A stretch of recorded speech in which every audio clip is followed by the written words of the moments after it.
Oke, jadi untuk menggunakan alat diagnostic tool atau scanner toolnya ini ya, yang pertama kita lakukan adalah kita harus mengkoneksikan alat ini ya dengan koneksi yang terdapat pada sepeda motor. Nah, jadi kalau di alat ini udah jelas itu kabelnya yang kita lihat ini ya, soket untuk koneksi. Sementara di sepeda motor itu biasanya ada dia di dekat aki atau di dekat baterai, entah itu di bagian sini atau di bagian dalam joknya.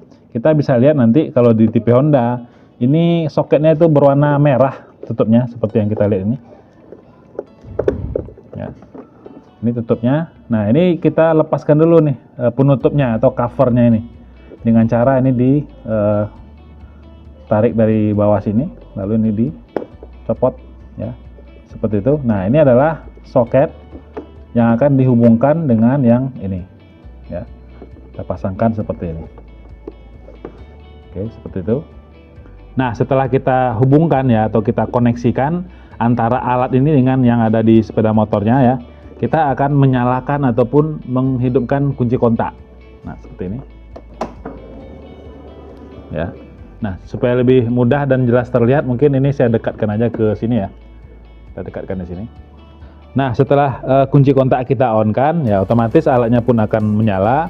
Di sini kita bisa lihat dulu ya, di bagian ini adalah layar monitornya atau displaynya. Ada beberapa menu yang tampil di situ. Kemudian di sini juga ada lampu indikator ya, mungkin untuk menunjukkan nyala atau tidaknya, terjadinya koneksi atau tidak gitu ya. Lalu ada beberapa tombol di sini juga yang bisa kita gunakan untuk memilih menu ataupun mengarahkan kursornya begitu ya. Nah, kita bisa pencet di sini lalu tekan OK bisa. Nah, jadi nanti kita akan coba fokuskan itu ke bagian ini aja, diagnosa. Nah, jadi yang kita gunakan sekarang itu adalah untuk mendiagnosa kondisi sistem injeksi menggunakan alat ini. Oke, jadi kita bisa pilih menu diagnosa ya. Di situ kita bisa lihat diagnosa. Kita tekan OK. Nanti dia akan masuk ke bagian memilih merek dari sepeda motornya.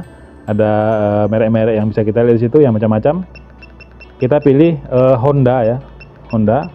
Lalu kita pilih OK lagi. Nah, di sini juga bisa kita pilih lagi apakah Honda rakitan lokal atau luar negeri. Kalau kita mau mudah langsung pilih all models aja, itu udah bisa langsung ketemu nanti. Tapi kalau kita mau spesifik ke Honda yang ada di Indonesia ya, Honda yang motor injeksinya, kita pilih yang Indonesia. Lalu kita klik lagi. Nah, di sini akan muncul pilihan motornya yang kita periksa itu jenisnya apa gitu, tipe apa, Revo kah, Supra, PCX dan seterusnya. Nah, ini adalah Vario 150. Berarti kita harus pilih yang ini, Vario 150. Kita tekan OK ya. Nah, dia akan mulai berkoneksi dengan itu ya, dengan ECU-nya. Nah, di sini ada beberapa baris menu lagi. ECU informasi, untuk mengetahui informasi dari ECU itu serinya mungkin atau nomor kodenya gitu ya. Lalu di bawahnya ada pembacaan atau tampilan data, membaca kode kerusakan, menghapus kode kerusakan, penyesuaian atau penyetelan. Saya akan langsung masuk ke bagian pembacaan tampilan data. Kita pilih ya, seperti itu. Nah, di sini bisa terlihat putaran mesin, temperatur air radiator, bukaan gas dan seterusnya. Nah, saya akan tunjukkan dengan cara menghidupkan dulu mesin motornya. Nanti kita akan baca nilai-nilai yang tampil di sini. Kita nyalakan motornya.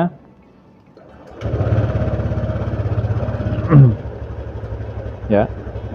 Bisa terlihat di sini yang pertama bagian atas adalah putaran mesin atau RPM ya. Lalu seterusnya di bawahnya itu juga ada bagian-bagian yang lain datanya. Nah, kita mau lihat dulu nih di bagian putaran mesin ketika kita ngegas apakah ini ada perubahan ya, kita bisa cek dulu. Ya. Ya. Nah, jadi angkanya akan berubah atau menyesuaikan dengan putaran yang terjadi di bagian mesin, RPM-nya. Ya, bisa kita lihat di situ. Kalau kita mau lihat lagi ke bagian grafik, kita bisa pilih dulu nih. Ya, di sini ada grafiknya. Ya. Nah, kita bisa lihat di bagian grafiknya, ini garis merah yang di bawah menunjukkan putaran mesinnya sekitar 1300. Kalau saya gas, maka grafiknya akan naik mengikuti dari putaran mesinnya. Kita lihat lagi. Ya. Ya.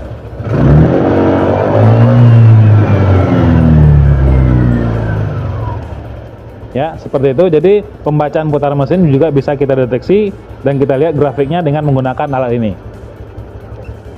Nah, berikutnya setelah kita lihat tadi putaran mesin, ada lagi tampilan-tampilan yang lain yang bisa kita baca di sini ya. Diantaranya itu temperatur air radiator ya, atau suhu air radiatornya. Nah, di sini terbaca 69 derajat Celcius. Nah, artinya ini suhunya memang sudah mulai naik ya, karena kita udah hidupkan tadi. Kalau kita hidupkan makin lama, ini akan semakin tinggi nih suhunya. Nah, gitu. Nah, jadi ini temperatur itu termasuk sebagai informasi suhu dari mesinnya. Lalu di bawahnya ada lagi bukaan gas. Nah, ini throttle-nya ya, sensor TPS. Ketika kita melakukan bukaan gas, ini akan terjadi perubahan angka ya, seperti yang kita lihat. Nah, ini adalah gerakan daripada bukaan throttle position sensornya. Ini berapa derajat gitu. Nah, sekarang kan posisinya dia langsam, nilainya akan tampil 0 derajat. Lalu di bawahnya lagi, nah ini yang paling penting, ini adalah durasi semprotan injektor. Nah, jadi di sini terbaca 1,9. Nah, ini termasuk irit ya. Normalnya itu biasanya di angka 2, sekian biasanya. Nah, di sini terbaca hanya 1, sekian. Ini termasuk irit. Kalau kita ngegas, dia juga akan menambah semprotannya. Nah, seperti kita lihat ini. Ya. Ya. Tadi sempat terbaca sampai angka 4 atau 5 milisecond. Nah, ini untuk penjelasannya saya pernah buat video juga ya, mungkin teman-teman yang baru baca atau baru lihat. Itu ada durasi semprotan injektor, bagaimana cara kerjanya, kita pernah buat video pembahasannya. Lalu di bawahnya ada lagi untuk membaca waktu pengapian atau durasi atau ignition timingnya. Jadi ini waktu pengapian juga bisa terbaca berapa derajat dengan memperlihatkan angka seperti yang kita lihat ini ya. Jadi dia juga akan berubah berdasarkan bukaan gas ataupun putaran dari mesin. Nah, di bawahnya lagi ada tegangan aki, kita juga bisa lihat sekitar 14, sekian volt. Lalu temperatur radiator. Nah, di sini ada dua ini ya, ada dua tabel. Di sini adalah suhunya, di sini yang kita lihat adalah nilai dari voltasenya. Nah, jadi di situ ada perbedaan, tetapi sebenarnya ini menunjukkan sensor yang sama, ya. Nah, ini juga sama seperti yang di atas. Ini adalah bukaan gas atau sensor TPS dengan nilai voltase yaitu sekitar 0,5 volt, ya. Di sini adalah bukaan dalam derajat, di sini adalah nilai dalam voltase.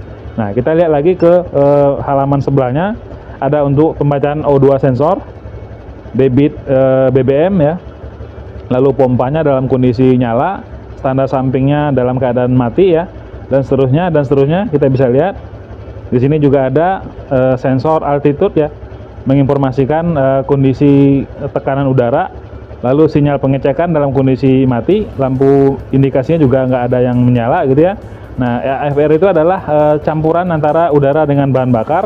Lalu di bagian FT itu adalah fuel trim, kondisinya dia dianggap stabil 0, berarti nggak ada penambahan ataupun pengurangan jumlah semprotan bahan bakar. Nah, jadi ini adalah menu-menu yang bisa kita lihat ataupun tampilan data yang bisa kita baca pada bagian diagnostiknya. Saya matikan mesinnya dulu dari standar sampingnya aja. Nah, jadi dengan bisanya kita membaca tampilan data ataupun kondisi dari komponen-komponen yang ada pada sistem injeksi ini, kita jadinya lebih mudah melakukan analisa di bagian mana nih permasalahannya. Apakah kondisi laporan setiap sensor ataupun kerja setiap aktuator itu sesuai dengan normalnya. Nah, jadi ini di sini dibutuhkan pembacaan yang akurat sehingga kita mudah untuk memahami bagaimana kondisi dari sistem injeksinya. Nah, berikutnya kita mau coba perlihatkan seandainya ada kerusakan atau kode kerusakan ya di bagian sistem injeksinya, seperti apa cara membacanya dengan menggunakan alat ini. Nah, saya akan keluar dulu nih, ya. Kita keluar dulu, udah seperti ini ya. Saya mau lepaskan satu sensor, katakanlah sensor TPS, saya akan lepaskan. Ya, seperti itu. Selanjutnya kita lepaskan soket yang ke alat scannernya dulu ya. Nah. Lalu kita matikan kunci kontaknya. Kemudian kita nyalakan kembali. Nah, di sini kita bisa lihat lampu cek engine-nya langsung menyala yang menandakan adanya permasalahan di bagian sistem injeksi. Nah, cuma kita kan nggak tahu nih masalahnya di bagian mana gitu ya. Nah, kita akan gunakan alat scannernya untuk melihat yang terbaca oleh scanner tuh bagian mananya gitu. Nah, selanjutnya kita akan pasangkan kembali alat scannernya ke konektor yang di bawah tadi.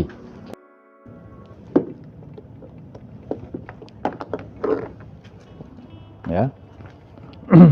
Oke. Kita lakukan hal yang sama seperti tadi. Kita masuk ke menu diagnosa kembali. Ya. Ini di skip aja, mungkin kita milih kendaraannya. Nah, pada bagian menu di sini ya, kita perhatikan ini tadi adalah ECU informasi, lalu pembacaan tampilan data, lalu membaca kode kerusakan, menghapus kode kerusakan. Nah, yang akan kita fokuskan sekarang itu adalah di bagian di sini, membaca kode kerusakan dan menghapus kode kerusakan. Nah, kita pertama akan lihat dulu di bagian membaca kode kerusakan, karena sesuai dengan kondisi sekarang, itu di bagian lampu check engine terlihat lampunya itu menyala kuning, artinya ada bagian yang rusak begitu. Nah, kita akan masuk ke menu membaca kode kerusakan sekarang. Ya, pembacaan tampilan DTC atau sejarah kerusakan DTC. Nah, kita lihat dulu di bagian yang pertama, pembacaan tampilan DTC-nya atau adanya error. Nah, di situ terbaca kodenya 08-1 sensor TPS bermasalah. Terjadi sekian sekian sekian. Nah, kita lihat aja lebih jelasnya, ya. Di sini terbaca sensor TPS bermasalah atau terjadi hubungan singkat. Nah, jadi intinya dia memberitahu bahwa ada permasalahan pada bagian sensor TPS. Cuman ini nggak diketahui apakah itu kabelnya terlepas seperti yang kita lakukan tadi, atau terputus di bagian dalamnya, atau terjadi kerusakan pada TPS-nya. Intinya si alat ataupun alat diagnostik ini memberitahu kita atau mengarahkan kita untuk memeriksa ke bagian sensor TPS. Nah, di sini kita dipermudah untuk memeriksa ke bagian yang memang diperkirakan ada kerusakannya. Nah, di sini kita bisa lihat, ya. Nah, saya akan keluar dulu, keluar. Lalu kita akan perbaiki kerusakan yang tadi. Saya pasangkan kembali soketnya.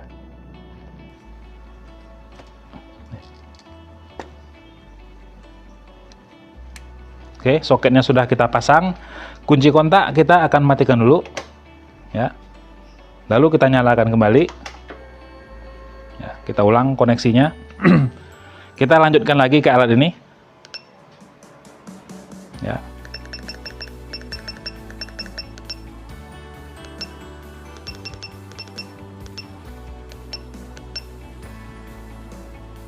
Oke, kita masuk ke menu membaca kode kerusakan kembali.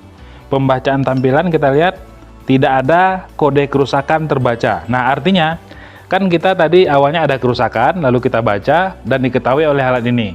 Selanjutnya kita perbaiki kerusakan yang disampaikan oleh alat ini dan sudah kita matikan dulu kunci kontak, lalu diperiksa kembali, tidak terbaca lagi adanya kerusakan. Artinya ini sudah selesai diperbaiki gitu ya. Nah, berarti ini sudah aman di satu tahapan. Sebenarnya kerusakan tadi dia masih tersimpan di dalam ECU. Nah, cara membacanya kita harus menggunakan lagi menu yang berikutnya ya. Oke, sebentar. Oke, menu yang sama ya, maaf. Di bagian yang di bawah, yaitu sejarah kerusakan. Kita klik ke yang bawah. Nah, di sini masih terlihat adanya riwayat atau rekaman kerusakan yang terjadi sebelumnya. Nah, ini namanya sejarahnya atau historinya. Ini kita kalau mau hapus, posisinya nggak di sini. Kita harus keluar ke bagian menu yang di bawahnya. Nah, di sini. Menghapus kode kerusakan. Nah, kita akan pindah ke sini, ya. Kita masuk ke tahap selanjutnya. Kita mau menghapus kode kerusakan. Nah, di sini pun ditanya menghapus kode kerusakan. Nah, kita tinggal memastikan apakah kita setuju atau tidak. Lalu kita tekan OK, maka dia akan menghapus adanya riwayat yang rusak tadi. Lalu rekamannya pun jadi hilang kembali. Nah, kita juga bisa lihat nih di bagian speedometernya juga akan langsung terjadi reaksi. Kalau memang sudah terhapus, lampunya akan langsung mati. Nah, di sini kita bisa lihat ya, lampu cek engine-nya masih menyala dan di sini minta konfirmasi penghapusan riwayat kerusakan. Nah, saya tinggal tekan tombol OK. Ya.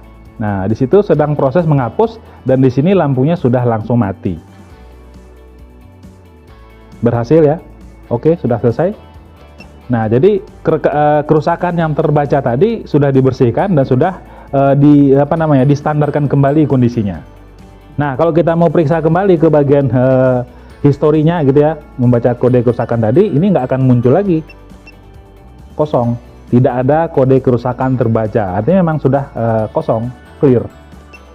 Ya, di bagian kerusakannya juga tidak akan ada ditemukan. Sudah bersih. Nah, jadi mungkin inilah salah satu cara yang bisa kita lakukan ya, membersihkan riwayat kerusakan yang terjadi pada sistem full injeksi, ataupun membaca kondisi setiap sensor dan juga aktuator dengan menggunakan alat diagnostik ini.